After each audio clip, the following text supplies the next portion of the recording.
کبھی آپ نے غور کیا ہے کہ انٹرنیٹ پر آپ جو بھی دیکھتے ہیں، پڑھتے ہیں یا سنتے ہیں وہ سب آپ کی مرضی کے مطابق ہی کیوں ہوتا ہے؟ کیا واقعی دنیا ویسی ہی ہے جیسی آپ کی اسکرین پر نظر آتی ہے، یا آپ کو ایک خاص دنیا دکھائی جا رہی ہے؟ کیا یہ ممکن ہے کہ آپ آزاد نہیں بلکہ خاموشی سے کنٹرول ہو رہے ہیں؟ السلام علیکم ناظرین و سامعین، آج ہم بات کریں گے ایک ایسے خطرناک مگر خاموش نظام کی جو نظر نہیں آتا، نہ محسوس ہوتا ہے، مگر آہستہ آہستہ آپ کی سوچ، آپ کے نظریات، حتیٰ کہ آپ کے فیصلے تک کنٹرول کرنے لگتا ہے۔ اسے کہتے ہیں فلٹر ببل۔ یہ کہانی شروع ہوتی ہے انٹرنیٹ سے، جہاں آپ سمجھتے ہیں کہ آپ آزاد ہیں، آپ جو چاہیں دیکھ سکتے ہیں، مگر حقیقت اس کے بالکل الٹ ہے۔ فلٹر ببل دراصل ایک ایسی کیفیت ہے جس میں آپ کو صرف وہی معلومات دکھائی جاتی ہیں جو آپ کے پچھلے رویے، پسند اور سرچ ہسٹری سے میل کھاتی ہو۔ یعنی اگر آپ نے ایک بار کسی خاص موضوع پر ویڈیو دیکھی یا کسی خاص نظریے کو پسند کیا تو سسٹم فوراً سمجھ جاتا ہے کہ یہی چیز آپ کو پسند ہے، اور پھر آپ کے سامنے وہی مواد بار بار آنے لگتا ہے۔ یہ سب کیسے ہوتا ہے؟ یہ سب ہوتا ہے الگورتھمز کے ذریعے۔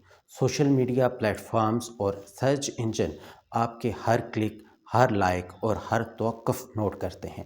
آپ کتنی دیر کسی ویڈیو پر رکتے ہیں، کسی خبر کو کھولتے ہیں، کسی پوسٹ کو نظر انداز کرتے ہیں، یہ سب ریکارڈ ہو رہا ہوتا ہے۔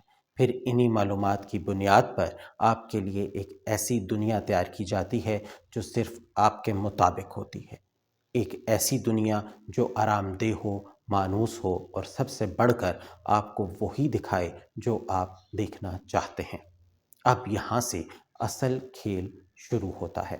آپ کو لگتا ہے کہ پوری دنیا آپ سے متفق ہے، کیونکہ آپ کو صرف وہی لوگ، وہی خیالات، وہی خبریں دکھائی جاتی ہیں جو آپ کے نظریات سے میل کھاتی ہیں۔ آہستہ آہستہ آپ مختلف نقطۂ نظر کو سوچنا چھوڑ دیتے ہیں۔ آپ کو لگنے لگتا ہے کہ جو آپ سوچ رہے ہیں وہی حقیقت ہے، اور یہی وہ لمحہ ہوتا ہے جہاں ایک انسان سچ سے دور ہونا شروع ہو جاتا ہے۔ سوچئے، اگر ایک شخص کو صرف ایک ہی طرف کی خبریں ملیں تو کیا وہ کبھی مکمل تصویر دیکھ سکتا ہے؟ کیا کبھی وہ سچ تک پہنچ سکتا ہے، یا وہ ایک ادھوری حقیقت کو ہی مکمل سچ سمجھ بیٹھتا ہے؟ یہی وہ مقام ہے جہاں فلٹر ببل خطرناک بن جاتا ہے۔ یہ صرف معلومات کو فلٹر نہیں کرتا بلکہ آپ کی حقیقت کو بھی فلٹر کر دیتا ہے۔ مثال کے طور پر، دو مختلف لوگ ایک ہی لفظ سرچ کرتے ہیں، مگر دونوں کو بالکل مختلف نتائج ملتے ہیں، کیونکہ الگورتھم ان کے ماضی کو دیکھ کر فیصلہ کرتا ہے اور کس کو کیا دکھانا ہے، یعنی حقیقت ایک نہیں رہتی۔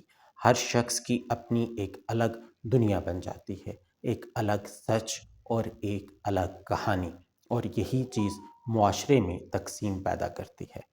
فلٹر ببل صرف ایک ٹیکنالوجی کا مسئلہ نہیں، یہ ایک سماجی اور سیاسی مسئلہ بھی ہے۔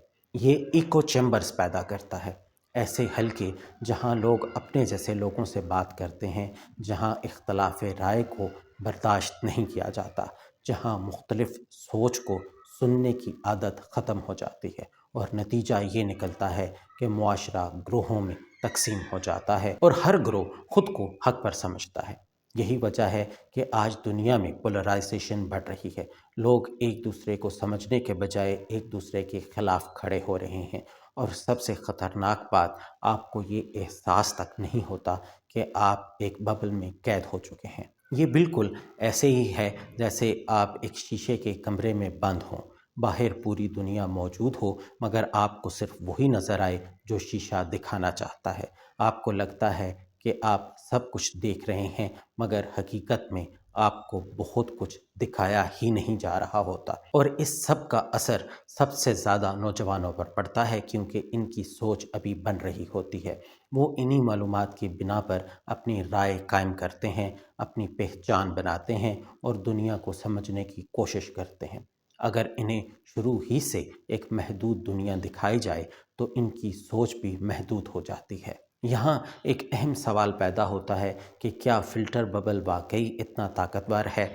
ماہرین اس پر متفق نہیں ہیں۔ کچھ کہتے ہیں کہ یہ انسان کو مکمل طور پر قید کر دیتا ہے، جبکہ کچھ کے مطابق انسان کے پاس اب بھی یہ صلاحیت ہے کہ وہ مختلف ذرائع سے معلومات حاصل کرے، مگر ایک بات پر سب متفق ہیں کہ یہ نظام موجود ہے اور یہ خاموشی سے کام کرتا ہے۔ اگر آپ کی رائے، آپ کے نظریات، آپ کے فیصلے سب کچھ انہی معلومات پر مبنی ہیں جو آپ کو دکھائی جا رہی ہے، تو کیا وہ واقعی آپ کی اپنی سوچ ہے یا کسی الگورتھم کی بنائی ہوئی ایک مصنوعی دنیا ہے؟ یہ ایک اہم سوال ہے جو آپ کو خود سے پوچھنا ہوگا، کیونکہ ممکن ہے کہ آپ ابھی اسی ببل کے اندر قید ہوں جس کا آپ کو احساس نہ ہو۔